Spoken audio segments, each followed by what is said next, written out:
안녕하세요. 북사랑 카페 크리스티나입니다. 오늘 제가 여러분들께 소개해드릴 책은요, 미술관에서 만난 전쟁사입니다. 미술관에 전시된 그림으로 어떻게 전쟁의 역사의 이야기를 풀어나갈 수 있을까 하는 궁금한 마음에서 저는 책을 읽어나가기 시작했는데요. 한 점 한 점의 예술 작품을 통해 당시의 시대적 역사 상황을 아주 잘 풀어놓은 책이라고 여러분들께 말씀드릴 수 있습니다. 이 책을 통해서 각각의 미술 작품을 이해하는 동시에 전쟁사를 파악할 수 있는, 즉 두 마리의 토끼를 동시에 잡을 수 있는 좋은 책이라고 할 수 있는데요. 시대를 넘어 방대한 내용을 미술 작품에 압축시켜 이야기해주고 있는 미술관에서 만난 전쟁사, 그 이야기를 지금부터 시작해 보도록 할까요?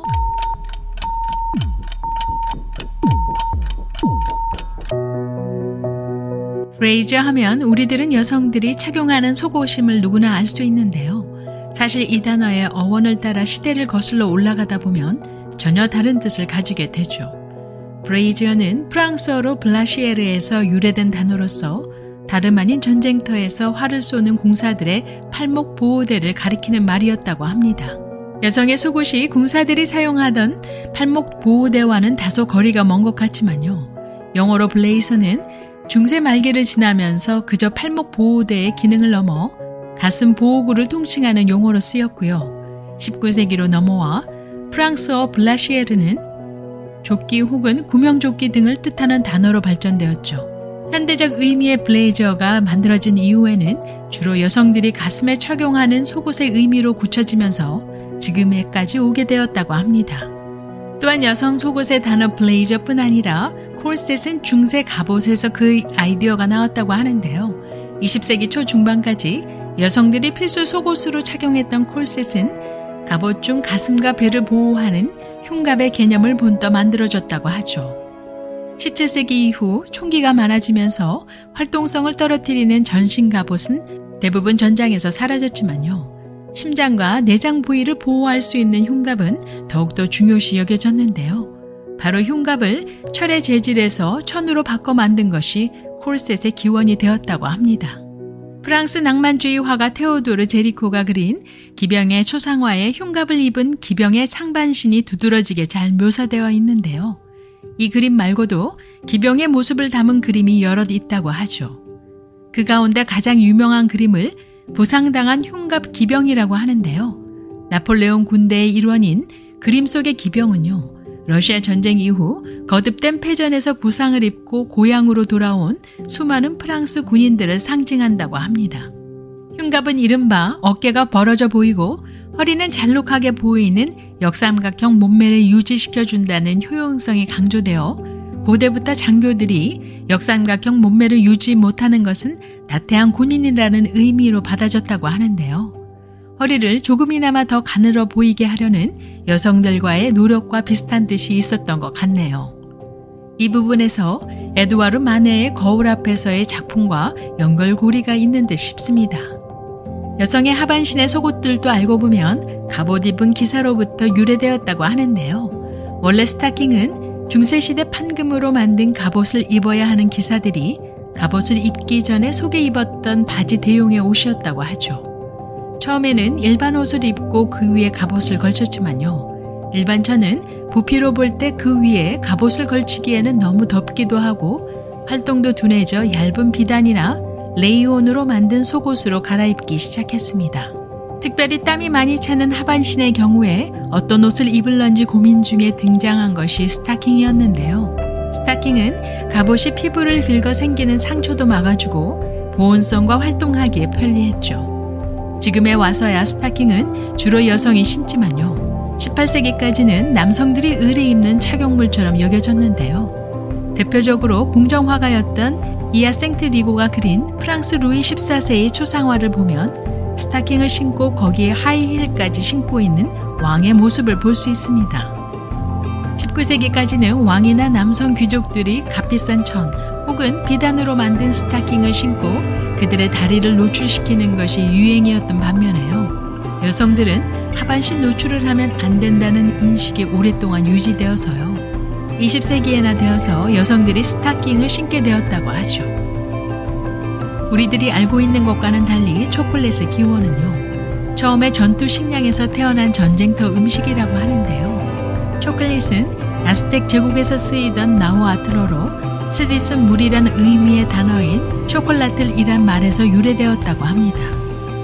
초콜라틀은요, 카카오 콩과 고추를 갈아 넣어 끓인 음료였다고 하는데요. 이 음료는 전사들과 황제가 마시던 음료였다고 하죠. 아스텍 황제였던 몬테수마는요, 이 음료를 무려 하루에 20잔 이상 마셨다고 하고요. 주로 자양 강장제나 정력제 등 남성을 위한 음료로 오랫동안 마셨다고 합니다. 또한 아스텍 군대의 중요한 배급 식량 중 하나로 카카오 콩을 갈아 환약이나 얇은 모양으로 빚어 행군 중인 모든 병사에게 보급했다고 하는데요. 이러한 초콜릿의 효능을 알게 된 스페인 정복자 에르난도 코르테스가 이것을 신성 로마 제국 황제 카를 5세에게 바치면서 초콜릿은 유럽 상류층의 기호식품으로 자리 잡게 됩니다. 그 당시에 초콜릿은 지금의 핫초코처럼 뜨거운 물에 타서 주로 음료로 마셨다고 하는데요. 18세기에 활동한 스위스 출신 화가 에티엔 리오타드의 초콜릿을 나르는 여인을 보면요, 초콜릿이 전투 식량이었다는 사실이 믿기지 않습니다. 아스텍 제국에서와 같이 서구 유럽에서도 초콜릿이 전투 식량으로 자리를 잡는데요. 유럽을 정복했던 나폴레옹도 전장에서 초콜릿을 즐겨 먹었다고 하고요. 그의 조카 나폴레옹 3세 역시 초콜릿을 말 한 장 주머니에 놓고 다니면서 먹었다고 하죠. 이처럼 초콜릿은 주요 전투에서 비상식량으로 지급되면서요, 유럽 각국은 경쟁으로 초콜릿의 주 원료인 카카오 열매를 아프리카와 아메리카에 대량으로 심으면서 거대한 플란테이션을 형성했고요. 이런 가운데 나라를 침략해서 인적 물적 수탈을 이어가게 됩니다. 과거 벨기에의 식민지였던 아프리카 중부 자이르 같은 곳은요, 원주민들을 강제 동원해 카카오 농장에서 노동을 시키면서요, 일을 제대로 하지 않으면 팔다리까지 자르는 끔찍한 만행을 저질렀다고 하죠. 중세 유럽을 배경으로 한 미술작품 혹은 영화 속의 기사들을 보면 참 특이한 모양의 투구를 쓴 기사들을 볼 수 있는데요. 양쪽 끝에 뿔을 단 투구며 날개를 단 투구, 혹은 닭벼슬 모양을 한 투구, 그리고 아무것도 없는 양철 깡통같이 민머리를 한 투구 등 크게 4가지로 나뉜다고 합니다. 이러한 장식들에는 나름 의미가 있다고 하는데요.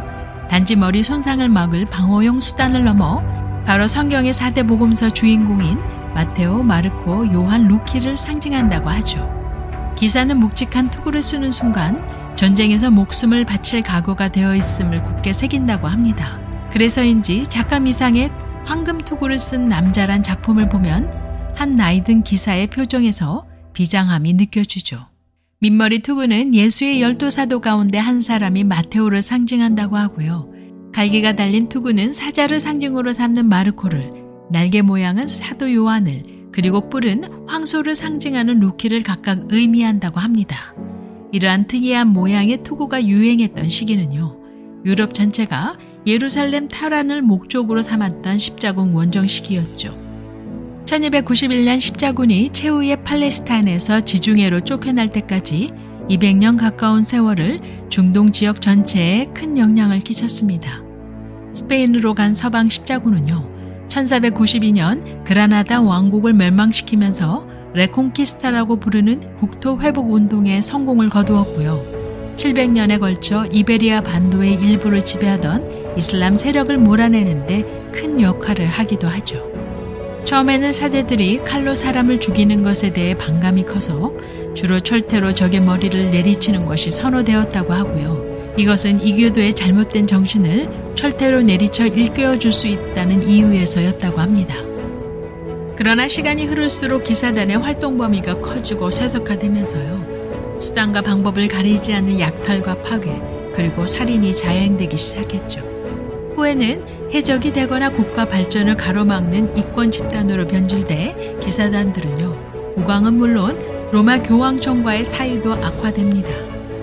예수의 이름을 걸고 목숨 바쳐 성지로 향했던 기사단들은요, 그들의 본래 목적을 잊은 채 결국 이들 대다수가 이단으로 낙인 찍혀 십자군 원정 이후 거의 살해되거나 강제 해산되게 되죠. 프랑스에서 몰살당한 후 비밀 결사단으로 변했다고 알려진 템플 기사단은요, 해적 행위로 연명을 했고요. 구호 기사단과 각종 기사단들이 14세기에서 15세기 전후로 모습을 감추게 됩니다.